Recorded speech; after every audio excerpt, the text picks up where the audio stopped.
good morning, everyone. How the heck y'all doing this morning? It is morning, believe it or not. And that haze that you see out in the distance, that's not the sun coming up. That's the reflection of the city lights in the sky. With a little bit of cloud cover, when the lights are all lit up in the cities, you can really get to see where the cities are at, basically. Anyways, when the sun comes up, it would normally come up behind me from the direction I'm going right now. That tells you what direction I'm going. But anyways, it's the first time we've been on the road in like 2 weeks to do a haul. So since the 18th of December, we were scheduled to do this haul way back on the 21st, I think it was, or 22nd. But that's when we got that 6-7 inches of heavy snow, and the load was canceled. So we got rebooked yesterday, and we're heading up Saskatoon to get loaded.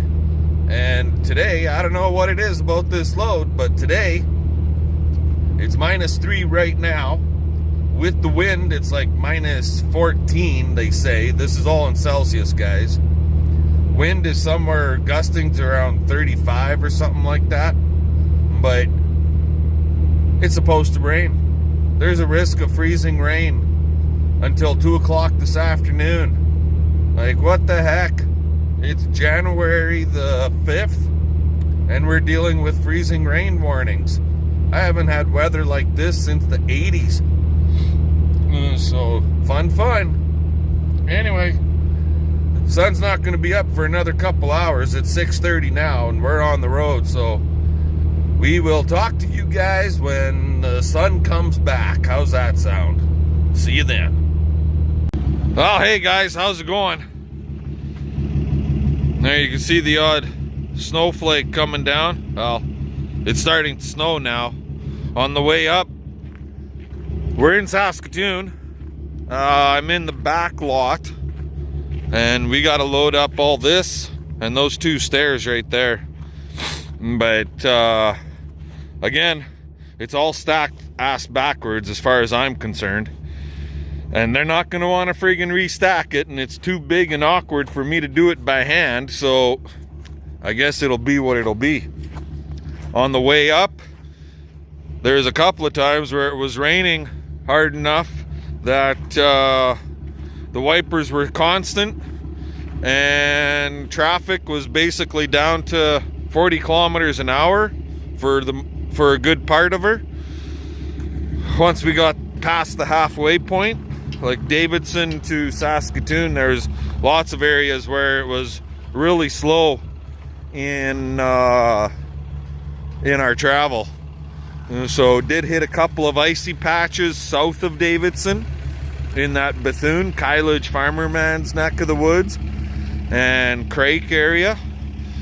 So halfway between Bethune and Davidson, we hit a couple of icy patches. Nothing serious, but we got to figure out where all our shit is, and oh, there comes my guy to start loading me. So we'll bring you guys back once we're loaded up. This is going to take a while, I think. Alrighty, guys. There should be the big old flying 7, right? Anyways, we're all strapped down. We're loaded up. The load looks a hell of a lot better this time than it did when I brought it here. But we're all strapped down. Got our strap protectors all in place.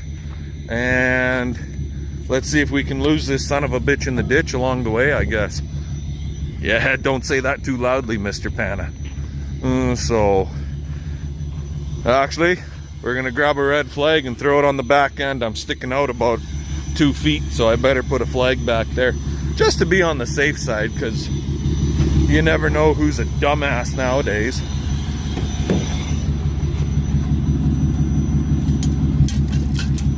One flaggy. And one Mr. Strappages. And for anybody wondering, yes, I do try to stick to the legal road conditions and weight restrictions and so on and so forth. I don't pull Mr. Look at me, I know it all, I'm a farmer and I can carry the most amount of weight in the world, like some guys. The ticket ain't friggin' worth it. How's that sound? The ticket's not worth it.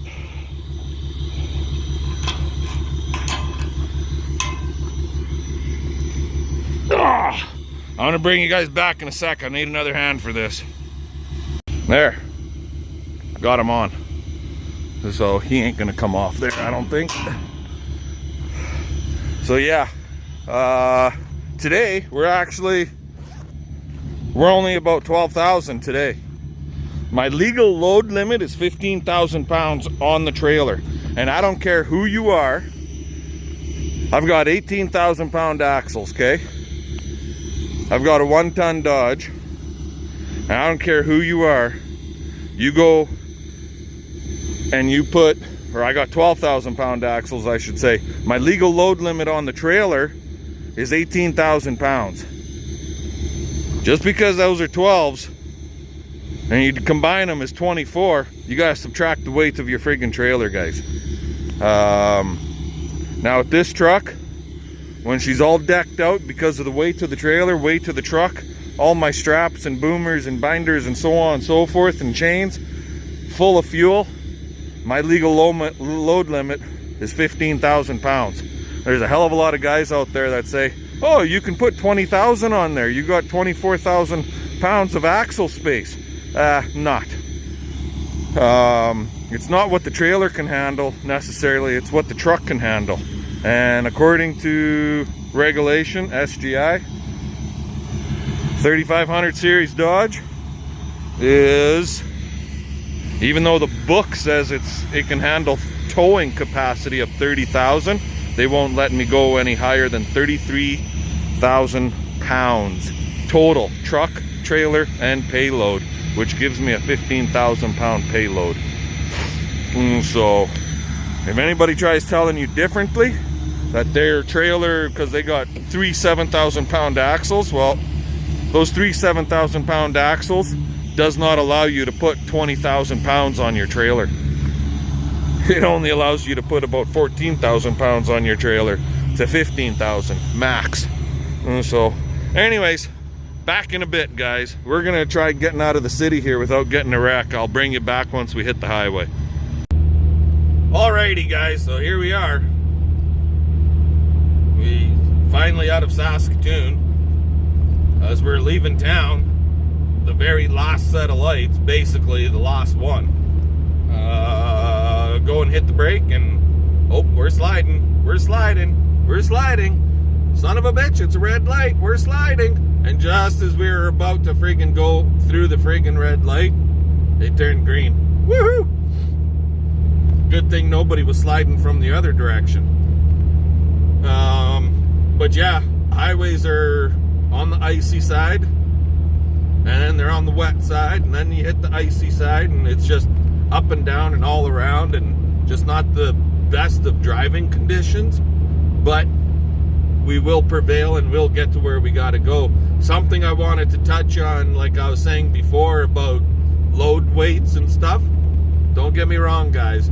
I ain't gonna say that I don't overload my truck and trailer. I'll be honest, and I do when I'm hauling ground bales home from the field. But I'm only on a grid road there for 4 or 5 miles. Excuse me. We're not going on the highway or nothing like that. So yeah, that way it's all good. But when I'm going down the highway, I try to stick to the legal weight requirements. How's that sound?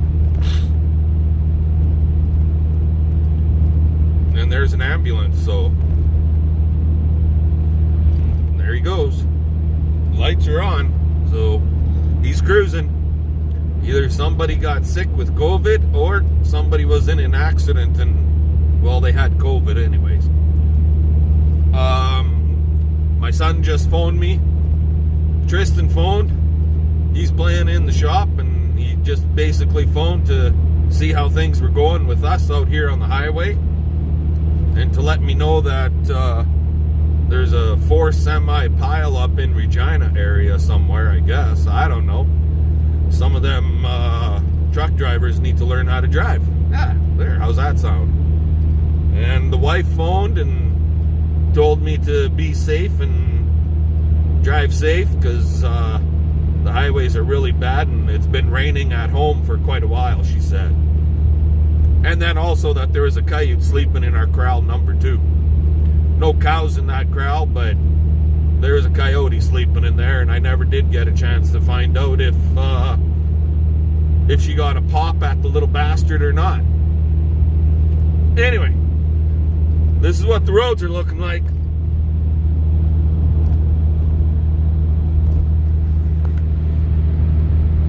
So they're not, you can definitely see how they're wet, guys, right? But this is what we're into for today, so we'll take it as, we'll see how it goes as it goes. We'll bring you guys back later. Alrighty, guys, well, we're almost to our site. We got 15K to go, and it's all gravel. Nice.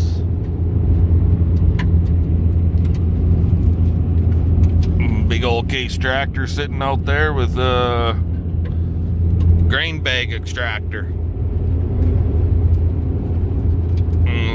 But yeah, getting to the park here, I knew it was a bunch of gravel here, and a few years back it was really, really bad. This road was really, really bad. Like, I was advised not by the park not to even come because the road was that bad, and they didn't want me to rip an axle out of our camper or something stupid like that. But it looks like they got her fixed up now, so might have to come and check it out this summer if we get a chance. But anyway, when I get to the park, I'll bring you guys back. Alrighty, well, sorry I didn't bring you guys for the drive through the actual park itself. Had to kind of pay attention to the map they gave me going through the park, because we're kind of out in the middle of nowhere. The lake is, the north end of Lost Mountain Lake is right here, basically. Right out here. So there's nobody here right now. The guys are about 20 minutes behind me. So I'm going to work at getting everything unstrapped. And that way when they get here, we can go to town at getting this sucker unloaded. So we'll bring you back here in a little bit. Right there you can see them cement pads. And all of this steel. My trailer load plus that trailer load right there, that one right there, gets mounted into them 5 or 6 concrete forms that are in the piles that are in the ground. And I don't know how tall the birdwatch tower is, but I'm guessing it's somewhere in the 16 to 20 feet tall range. Because some of the columns are 20 feet tall, so I would guess that it's going to be at least 20 feet up in the air. And it's a bird watching tower. I wonder how they'd feel if we came out here with shotguns and we're watching birds, right? Get my drift, guys? Little bit of duck season. Not rabbit season, duck season. So, yes. So now we're just going back. We got to get back through the park. And yes, it's dinging because I don't got my friggin' seatbelt on right now. But we'll go back through the park. And it looks like there's some people that actually live out here year-round. There's some half-decent looking cabins out here, actually.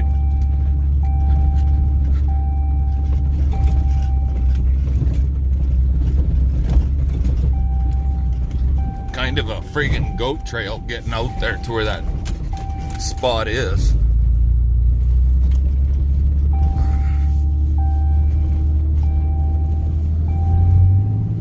In 200 meters, turn left. Whoop. Snowbank.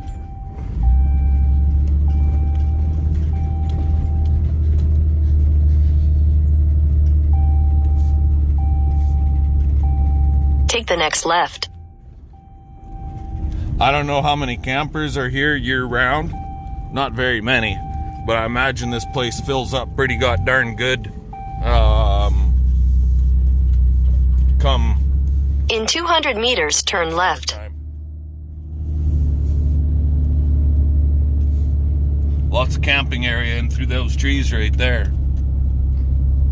And you get further over here on the other side of these trees, and well, on both sides of this roadway, there's cabins. Like you can see through the trees right there. Take the next left, then your destination will be on the left. That might be like a hall or community hall type thing right there. But here's some cabins all. Take the next right onto Circle Drive, then turn left to stay on Circle Drive. In 150 meters, turn right onto Circle Drive. On this side, there's some more. Take the next right onto Circle Drive, then turn right to stay on Circle Drive.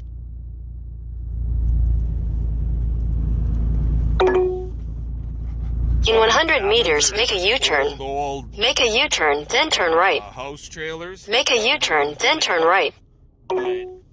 Some of them are actually. In 100 meters, turn right onto Circle Drive. Site, Make a or U-turn, then turn homes right. that were moved in. Turn right onto Circle Drive, then turn right to stay on Circle Drive. Anyways, this is Last Mountain Provincial Park, guys. Supposed to be some awesome fishing. out Continue for 5 here. I kilometers. haven't tried it out here yet, but we will here in the future. We will.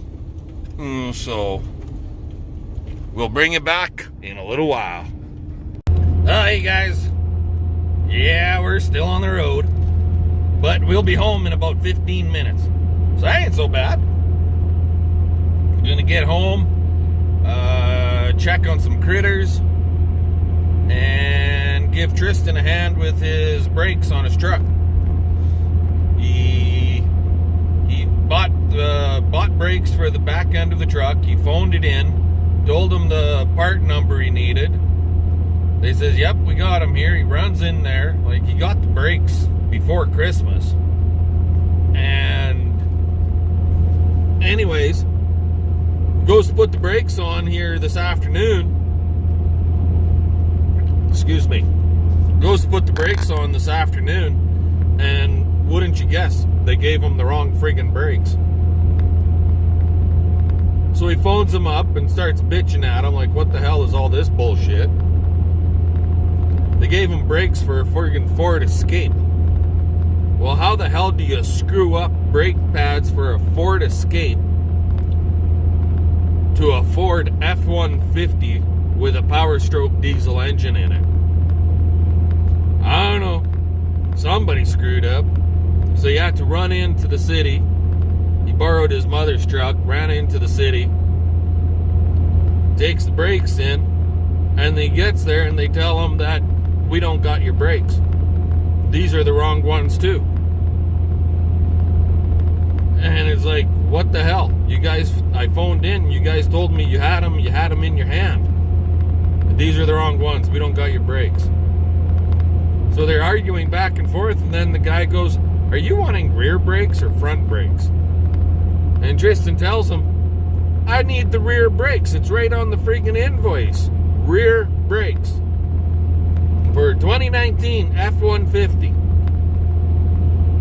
Oh, well then these are the right brakes. So after arguing for like 20 minutes in there, because he phoned me when he got there, hell, I wasn't even at Craven yet, on my way through Regina, and I got all the way through Regina before he left there.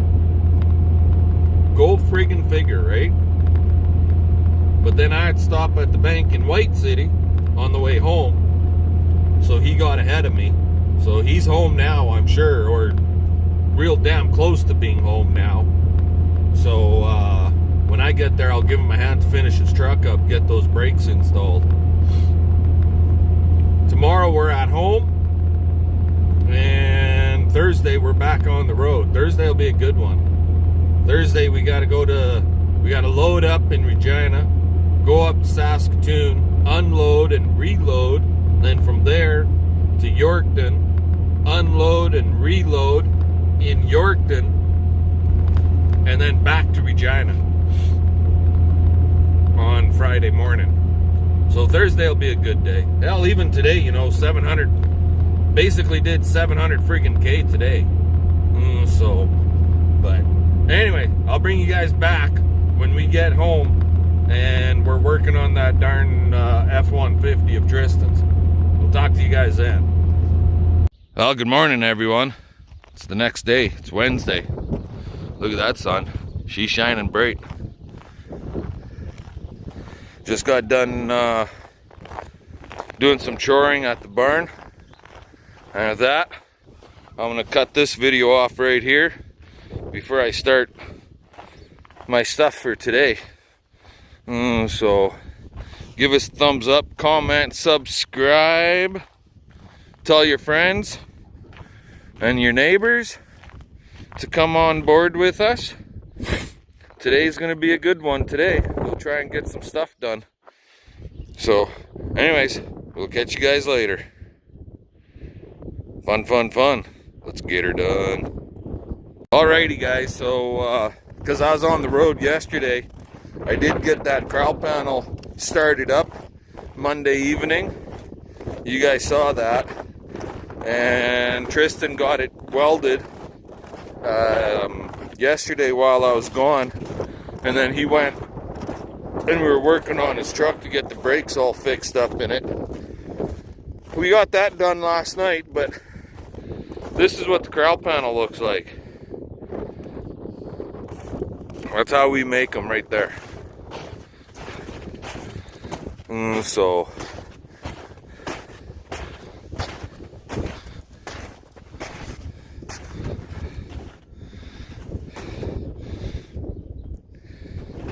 So not a bad looking little corral panel actually.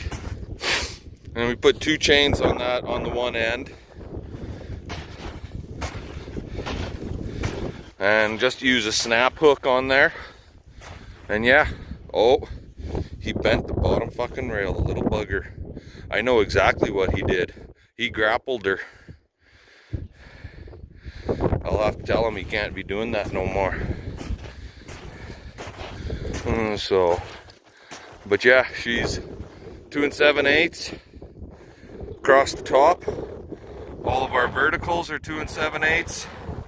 Our bases or our foot is 2 7/8. And then 1.5 inch boiler pipe for all our other 4 bars. Should work good. Yep. And now I gotta go and cut some more 24 footers for the next ones. So we'll get our butt in the shop out of this deep snow and go start doing that. The tractor's plugged in. I got to do some feeding with it this morning, but I just plugged it in like, I don't know, 15 minutes ago. So I'll give him another half hour or so, and then he'll fire right up, no problems. So talk to you guys in a bit.